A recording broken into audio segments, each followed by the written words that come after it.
Salve família, você já conheceu o João no episódio passado e hoje ele vai contar pra gente sobre o trabalho dele de guia turístico, que vem da sua paixão pelo sertão, a cultura, as pessoas dali, a riqueza das plantas. E aliás, por falar nisso, você sabia que a favela, como a gente conhece hoje, tem uma relação direta com a guerra contra Canudos? Vai um papo com o café da manhã típico do sertão aí? Esse é o Pode Tudo, o podcast pra quem nunca é convidado para podcast.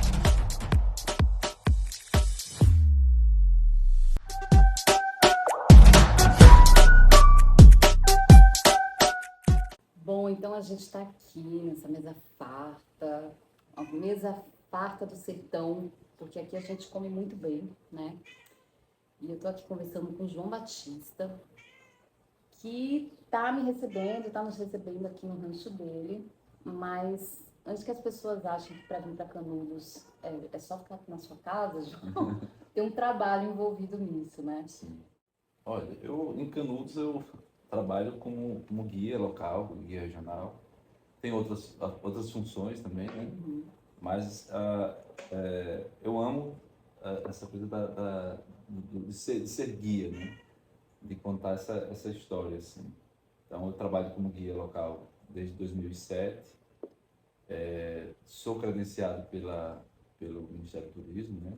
E as pessoas entram em contato, então tem gente que vem de vários lugares do país, vem de outros lugares do mundo, né, também, para conhecer essa história que é linda, né? E a todo momento a gente tá fazendo esse passeio, assim, essa imersão, né? É. Então, assim, essa visita a Canudos possibilita um encontro, né, com essa história do que foi o Belo Monte, do que foi a guerra, mas também esses encontros com essas pessoas que estão aí no sertão, que falam muito sobre, que diz muito, né, muito mais sobre esse sertão que a gente está aqui, que é esse sertão de dentro, né? Não, e a importância da gente valorizar o profissional da região, né? Sim. Você é um guia, então, você está aqui em Canudos, você faz outras atividades aqui, mas a quantidade de conhecimento que você tem, e aí nos interessa também a sua visão crítica, mas se não fosse você, a gente não teria conhecido o raso. Por que a gente teria o raso? Se a gente não achou a placa de Canudos na estrada, quanto mais, né, chegar aqui e ter facilidade essas informações.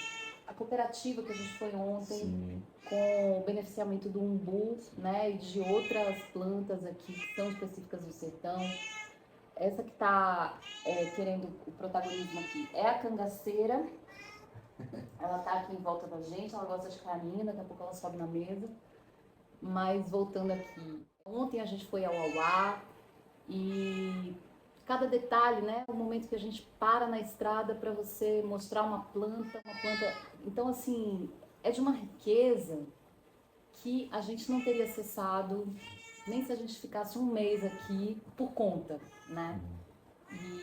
E você estudou para isso, você estuda para isso, você se prepara para isso. Então, eu saio daqui, a gente sai daqui com esse tempo que a gente conseguiu ficar aqui, muito mais cheios de tudo, assim, porque você tem um olhar muito sensível. A gente cria uma conexão com você, assim, parece que você adivinha o que a gente gostaria de conhecer. Mas tem um conhecimento muito grande também da flora e da fauna da região. A gente está aqui com uma fruta Sim. na mesa, que vocês estão vendo aí, que talvez não estejam identificando. Não sei se todo mundo conhece. Você quer apresentar? Sim, sim. Ó, esse é o fruto do mandacaru, né? Para quem já talvez experimentou pitaia, eu digo para vocês que essa fruta aqui é 1000 vezes melhor, certo? Mais doce, Eu assino embaixo. certo? E assim, de uma beleza, né? O mandacaru por si já é uma beleza, já é uma maravilha. A flor do mandacaru, como diz o poeta José Américo, a mais linda desse sertão. Mas o fruto é uma doçura, né? A maravilha. Quer abrir para poder? Vamos, por favor. Ó, vou abrir aqui. E aí a gente chegou aqui, o João já chegou com o fruto do mandacaru, assim, pra gente, ó, de presente. Ó, Sabe o que é isso? É o jambo? Eu achando que sabia, né? Olha que... Ó, vou colocar aqui para vocês. Olha que lindo. Esse é uma... Não, uma iguaria, uma iguaria. Eu já aprendi que apertando assim, ele É, sai ele um sai pouquinho, todinho ó. assim, você, ó, Aí dá até pra comer assim. dá sim, com certeza. Gente, desculpa, a intenção era passar um pouco de inveja mesmo, mas essa fruta, ela tá no cacto. Se você vier no sertão, o sertanejo, todo mundo tem acesso, porque o que mais tem aqui na Caatinga é o mandacaru, é o cacto, né? Sim, e o interessante é que todos os cactos, né, eles têm um fruto. E uns não são, alguns são tão doces quanto outros, mas o mandacaru, eu acho que deles eu acho o mais doce, assim, mais adocicado. Mas você tem a cabeça de frade, o chique-chique, a própria palmatória do inferno, o quipá, o facheiro, todos eles têm um fruto, né? E nós experimentamos alguns deles, né? É quase todos. Né? O chique-chique, cabeça de frade, nós Não, a gente tá na experimentamos. estrada, tá indo aí pra, sei lá, pro raso, e aí ele, peraí, para aqui o carro, esse umbuzeiro tá cheio. Ele se mete embaixo do umbuzeiro, vai catar um umbu, toma, prova esse aqui é mais doce do que aquele ali. Ave Maria. E assim, e o sertão as pessoas às vezes acham que o sertão é só seca, chão rachado, né? Bicho morto na estrada. Mas o sertão, ele assim como muitos lugares, existem tempos difíceis, tempos de grandes estiagens no sertão. E aí a gente lamenta muito porque às vezes a mídia ela mostra só essa parte, às vezes, né? Desse sertão que é chão rachado, mas o sertão é a esperança, é a maravilha, e essa flora sertaneja é uma flora que encanta, que cura, né? E que nos ajuda no nosso dia a dia, né? Então você tem a, a, a catingueira, que em alguns lugares as pessoas chamam de pau de rato ou catinga de porco, né? As pessoas usam para problemas intestinais, para diabetes, para problemas respiratórios. Então você tem ali a própria raiz do mandacaru, né? Que serve para problema de próstata, enfim. A faveleira para infecção, para cicatrizar feridas, forrageiras, alimenta o animal, dá sombra, enfim. A nossa caatinga, o angico, a barriguda, o mulungu. Quantas pessoas não sofrem às vezes de insônia, né? E aí vão lá, pegam duas folhinhas do mulungu, fazem um chá, tomam e de repente estão lá, né? Dormindo tranquilo. Então, assim, a flora sertaneja, as pessoas veem, tudo cinza, né? Porque é o período em que a planta, assim como nós, seres humanos, a gente tem uma autodefesa, né? O nosso corpo vai se alimentando, às vezes, vai se alimentando da nossa própria gordura. E a caatinga, ela tem isso, né?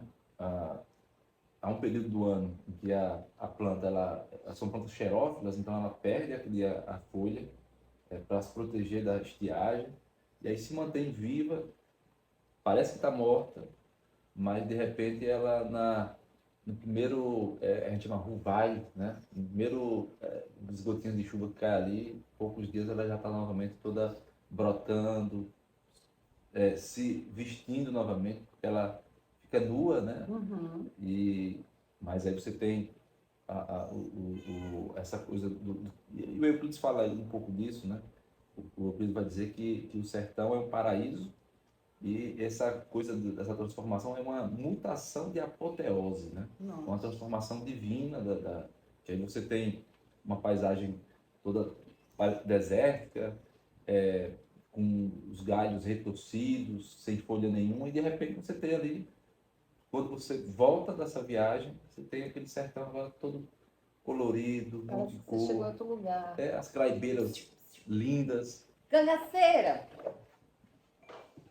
Olha só, danada. Vai se queimar aqui na panela. E aí você tem esse sertão que está lá se transformando, né? Do cinza, explode aquele verde, e de repente você tem a flor da craibeira, a flor do pau d'arco, enfim, a flor do pau de rato, e uma transformação assim formidável Esse sertão que as pessoas dizem, não, o sertão é cinza, o sertão é chão rachado. No sertão, minha gente, você foi nessa zona rural, o que mais tem é que as pessoas colocam às vezes na cabeça, aquele menino que está de pé descalço, brincando no terreiro de casa, é um bichinho. Gente, é o cotidiano daquelas crianças brincarem descalças, sem camisa, na frente do terreiro da casa. E é isso, a alegria da criança é estar com o pé no chão, né? Então as pessoas não entendem, né? Ah, não tem uma sandália. Aqui, a sandália está guardada ali do lado. Mas por muito tempo, né, essa imagem da seca, da pobreza, da terra que nada dá, o que é uma grande mentira, porque quando a gente pega uns perímetros assim, que são de irrigação, Petrolina mesmo, planta uva, produz vinho. É uma grande mentira que o solo do sertão é um solo arrasado, que nada dá, pelo contrário, né? É um solo muito produtivo.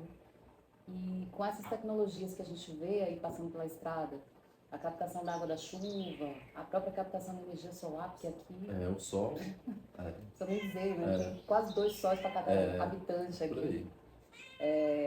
A gente vê que é uma questão mesmo de investimento, de política pública, de qualidade de investimento, para que o sertanejo não saia daqui como saía antes. Vai tentar a sorte por ele, né? E vai muitas vezes... A gente tinha combinado que ia falar uma outra coisa, mas eu acho que dá pra gente puxar esse assunto aqui agora. Você falou de uma planta chamada favela. Sim, favela. Muitas vezes o sertanejo vai para São Paulo desavisado, né, sem conhecer um pouco a região e acaba indo alimentar esses espaços que acabam sendo uma reprodução mesmo de pobreza, de miséria. E muitas vezes chegam a ser pessoas em situação de rua, porque, enfim, não chegam a ter muitos acessos. Mas aqui, muitas vezes, eles teriam essa condição de sobrevivência. Só que a gente vai voltar um pouquinho na história. Essa relação de Canudos com a favela, ela vem lá da guerra, né? Vem lá da guerra. Então você tem em todo canto que foi, acho que viu faveleiras, né? Favelas, tudo que é canto. Favela planta. É uma árvore. Aqui é uma árvore. Então, que é daqui do sertão. Então, você tem aqui no parque, no cenário da guerra, um lugar que chama-se Alto da Favela, né? Que era conhecido assim pelo povo de Canudos, pelos conselheiristas, e os soldados apelidam de Morro Vermelho aqui. Né? Quando termina a guerra, no dia 5 de outubro, que esses militares saem para o Rio de Janeiro, eles saem com a promessa de que teriam bons soldos, salários, teriam casa, né? Então saem nessa esperança de ter alguma coisa por lá, né? Quando chegam no Rio, eles ficam lá na Praça da República aguardando essa intervenção. Essa intervenção não acontece, então eles começam a invadir os terrenos que estavam no morro, né? Os sítios, invadindo. E aí eles apelidam, dão o nome de Morro da Providência, e depois apelidam o Morro da Providência de Morro da Favela, em alusão ao alto da favela, ao morro, né, da favela aqui, o alto da favela aqui, a faveleira planta, né, porque a favela recebe aqui esse nome por conta dessa planta, então em alusão ao morro, ao alto, o principal ponto de artilharia do exército aqui, né, durante a guerra, eles dão esse nome lá, Morro da Favela, né, ou seja, a primeira favela da América Latina, né, nasce de homens, soldados que vieram para Canudos degolar mulheres e homens e matar crianças também. Essa primeira favela é fundada por militares desassistidos pelo Estado, né? Claro que a favela ganha uma outra dinâmica, né? Então, por muito tempo, as pessoas, segundo o Maurício Ora, as pessoas temiam de ir à favela, ao Morro da Providência, não porque era um lugar violento, mas pelos homens que ali estavam, né? Ou seja, os homens que degolaram sertanejos e sertanejos estão ali. Então, eles temiam, né? Nesse embate entre trincheiras, entre altos, trincheiras, esse chão, esses que vêm com essa mesma promessa de casa e terra, estão ali na trincheira, basicamente lutando, ambos desprovidos do Estado, desassistidos pelo Estado, estão ali lutando por questões diferentes, mas são dois Brasis ali, né? Dois irmãos se conversando em lados opostos, né? Essa coisa da... Tem uma frase do Ariano Suassuna que eu acho muito interessante, que ele vai dizer que Canudos foi um momento em que o Brasil real, ele ergue a cabeça e o Brasil oficial vai lá e corta, né? Então é uma coisa que a gente vê nos dias de hoje, né? Na mesma medida, e aí o professor João Ferreira sempre diz isso, na mesma medida em que o povo se organiza para viver de forma digna, viver livre, viver da terra, colher, né? O Estado também se organiza para poder dissolver, né? O sonho, dissolver a elite, na verdade, né? Ela se organiza para poder dissolver isso. Então, essa coisa da favela, da comunidade favela, né? Fala muito mais de hoje em comunidade, né? E eu acho que, não sei se eu falei para vocês, essa relação, né, do que a favela planta tem, né? Que a favela, a faveleira, a planta, ela dá sombra, ela cura, ela alimenta, mas também fere, né? E aí a favela também é um pouco isso, a comunidade, né? Todos nós somos um pouco isso, né? Então a gente acolhe, né? A favela é acolhedora, que tem uma diversidade incrível, mas é uma planta que também fere. As suas folhas têm espinhos e esses espinhos queimam, né? A mão que toca essa planta, ela acaba queimando, né? Então a pele, quando toca o espinho da faveleira, recebe aquele ardor, como se tivesse tocado uma panela quente ali e queima um pouco. Mas é uma planta que cura, cicatriza o seu favo, solta aquela semente, e aquela semente alimenta, era comida pelo sertanejo, com rapadura e farinha, pisada no pilão com rapadura e farinha. A folha, quando cai no chão, serve como alimento para o animal. Então, assim, é uma planta né, que fortalece um pouco essa coisa da vida do sertanejo, ajuda na alimentação diária, né?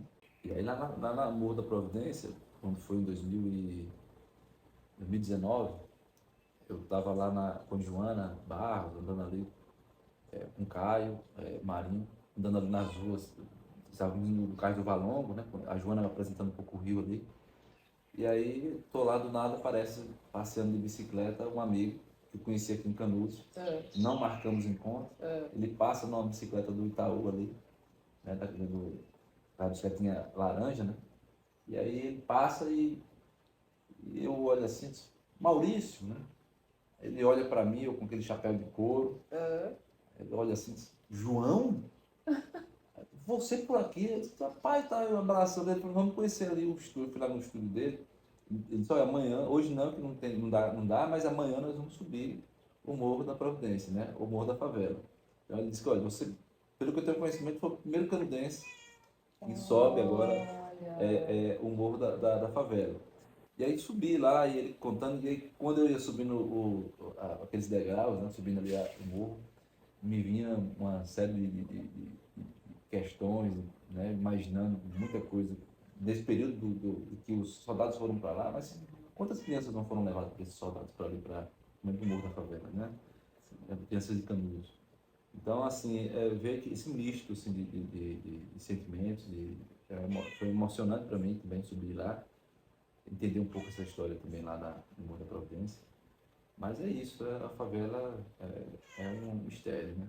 A favela é um mistério e acho que fica uma coisa, né, da gente pensar assim, essa coisa da guerra mesmo, é muito sem sentido, né? Porque um grupo de jovens convencido de que por um motivo abstrato precisa matar aqueles outros que estão ali aguerridamente defendendo a sua sobrevivência enquanto sociedade, enquanto comunidade aqui em Canudos, enquanto aquela, entre aspas, utopia que estava sendo realmente construída e vivenciada, Sim. né? Então essa coisa, Canudos foi um sonho, né? O Belo Monte, dentro do Conselheiro, foi um sonho. Uma comunidade que crescia ali sem distinção de cor, sem distinção de nada, né? As pessoas viviam na comunidade onde havia escola, terra para todo mundo, onde as suas manifestações religiosas afloravam. Então você tinha lá o umbum, você tinha, né, tava até brincando com o Fernando, capoeira, né, o toré, tinha os indígenas ali, né, você tem os quiriris, os tuxás, os caimbé, que estão ali com o conselheiro e que defendem o Belo Monte também durante a guerra. Mas a vida no Belo Monte, na Canudos Conselheirista, ela fluía e isso ameaçou, né, a República, ameaçou os coronéis, ameaçou a igreja. E Canudos foi vítima desse jogo de poder, né, dessa tríplice, né, aliança aí entre fazendeiros, igreja e o Estado, a República, né, nessa tentativa de combater qualquer organização que ameaçasse um sistema que continua até os dias de hoje a oprimir, a matar, né? Nós temos aí uma série de questões em que o homem e a mulher negro, né, é vítima a todo momento né, de racismo, de preconceito. Você anda na rua, é revistado, você, enfim. Então, tem uma série de coisas que no Belo Monte a vida fluía bem. E aí tem um texto, uma entrevista que Honório Villanova faz que Nertan Macedo faz a Honório Villanova, um sobrevivente da guerra, e ele pergunta: quais são as recordações que você de Canudos, né? Que você tem de Canudos? E aí Honório vai dizer, ele vai dizer bem assim: recordações, moço, grande era Canudos do meu tempo. Quem tinha roça tratava da roça na beira do rio, quem tinha gado tratava do gado, quem tinha mulher e filhos tratava da mulher e dos filhos. De tudo se fazia porque a nenhum pertencia, porque grandes e pequenos eram ensinados na regra ensinada pelo peregrino. Então, assim, eram Canudos né, que fluía, né, que corria. E você tem o Estado vendo o Canudos como ameaça, você tem as fake news dizendo: olha, o conselheiro quer reinar, quer restaurar a monarquia, enfim. Mas aí você tem um conselheiro que queria apenas organizar o povo para que vivessem bem, para que pudessem para que pudessem falar, para que pudessem crescer na medida em que a terra era trabalhada, né? Essa relação do homem com a terra. A gente pode falar em autonomia, né? Autonomia, era isso. Que Paulo Freire vem reforçar um tempo depois. A gente tem muitos grandes brasileiros, né? E a pregação do conselheiro era um pouco freiriana, né? Embora não são no mesmo tempo, o conselheiro veio muito antes, mas a pregação do conselheiro, o conselheiro era católico, mas pregava um catolicismo popular, né? Então ele ia falar do evangelho, falava da enxada, do facão, da foice, em que o sertanejo estava ali habituado a trabalhar, né? Falava de uma forma muito mais simples, para que o sertanejo entendesse, para que aqueles que trabalhassem na roça entendessem, não em latim e de costas para o povo, como era naquela época. Celebrar da missa na época, né? Então é por isso que o povo entendia, o povo compreendia a mensagem, disse: não, eu quero essa liberdade, né? Eu quero essa liberdade, e seguir o Antônio Conselheiro, né? Essa visão assim de mundo incrível. Ah, João, que orgulho, né? Deve ser. Eu, como mulher branca, eu olho com uma pontinha de inveja, sabia? Porque nesse exercício que eu acho que todo mundo hoje, principalmente no Brasil, a gente tem que começar a fazer, que é olhar para as nossas origens, né? As pessoas pretas não conseguem ir muito longe. Sim. Chega até um avô, uma avó, um bisavô no máximo. A gente que é branco, a gente consegue, sei lá quantas gerações atrás, mas aí você vai encontrando umas coisas muito bizarras, né? Porque a gente carrega um sangue muito violento e você traz essa ancestralidade daqui mesmo da região e um povo... Ai, que incrível. Eu tenho uma inveja, confesso. Mas essa história, assim, essa ancestralidade, e tem um professor que vai dizer que, olha, vocês estão constantemente sendo alimentados, né? Porque de vez em quando você está do nada assim, aí chega a Juliana entrevista um ou outro, entrevistou, né, Dona Maria, Dona Pida, enfim, Dona Messia, e aí acaba surgindo coisas novas, né?